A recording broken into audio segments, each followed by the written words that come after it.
Presented by Adya Arnab Entertainment एक चारी इनकलाब जिंदाबाद जिंदाबाद कमल छाप जिंदाबाद जिंदाबाद जीतेगा भाई जीतेगा जीतेगा आपका वतन कहाँ दबेगा सुनो हो भैया सुनो हो बहनी सुनो हो चाचा सुनो हो चाची मानो हमर बात पवन भैया के जिताना छै दबाई के कहमल के छाप पवन भैया के जिताना छै दबाई के कहमल के छाप सुनो हो भैया सुनो हो बहनी सुनो हो चाचा सुनो हो चाची मानो हमर बाप पवन भैया के जिताना छै दबाई के कहमल के छाप पवन भैया के जिताना छै दबाई के कहमल के छाप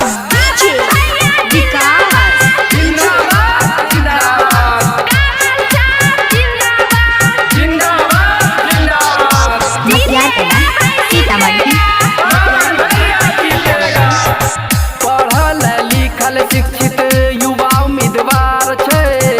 अपनो है पवन भैया बहुते दिलदार छै हाँ पढ़ल लिखल शिक्षित युवा उम्मीदवार छै अपनो है पवन भैया बहुते दिलदार छै घूमी के करते घर घर सेवा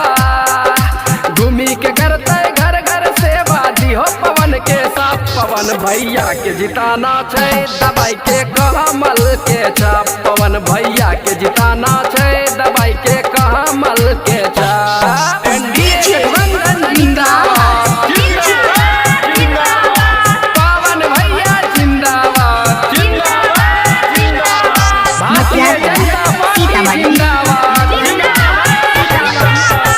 बहुत साल कलके बुढ़वा नाराज हो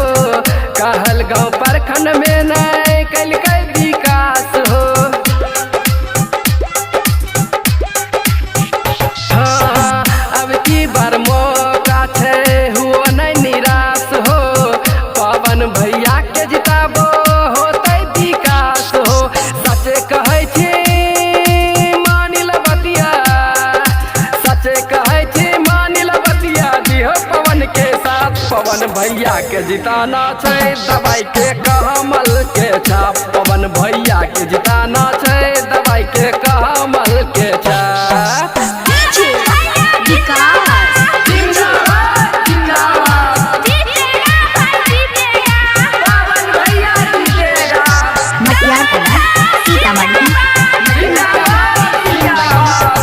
करते विकास खूबे कर विश्वास हो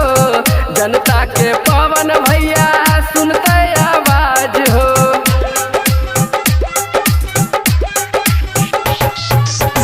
गरीब के रोजी रोटी और रोजगार हो मिलके बनेबै एनडीए सरकार हो मिलो छे मौका मारी द चौका मिलो छे मौका मारी द चौका दबाई के कमल छाप पवन भैया के जिताना छै दबाई के कहमल के छाप पवन भैया के जिताना छै दबाई के कहमल के छाप